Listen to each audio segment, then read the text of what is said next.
त्या अंकांची 12 अंकांची किमया त्या मुलीने केली. पहा किती गोड बोलते ती.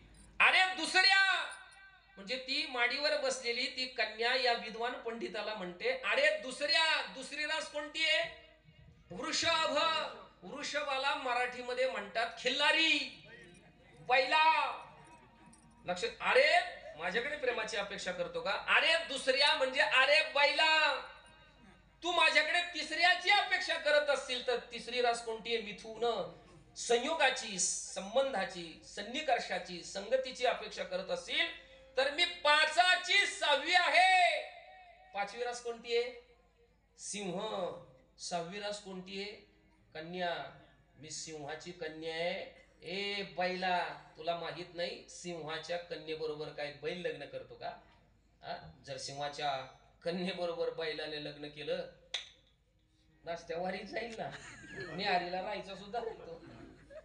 अरे दुसऱ्या, तू माझ्याकडे तिसऱ्याची अपेक्षा करत असतील तर मी 5ची 6वी आहे. जरी तू मला 9वे देऊ केलेस, आवा 9वी रास आहे धनु. धनु म्हणजे धन, द्रव्य, संपत्ती, पैसा, आळका.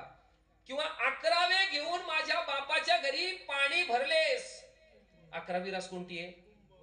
कुंभ म्हणजे काय? घागर. घागर घेऊन 11वे घेऊन माझ्या बापाच्या घरी आजन्म पाणी भरलेस किंवा 12व्या सारखा तळमळलास ना, 12वी रास कोणती आहे?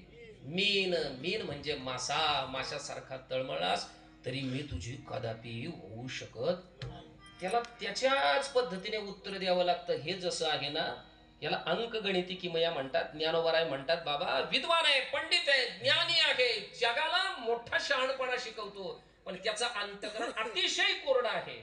अतिशय कोरडा आहे. अशा व्यक्तीला जर उपदेश करायचा असेल तर त्याला किमया, आयडिया, क्लुप्ती करून उपदेश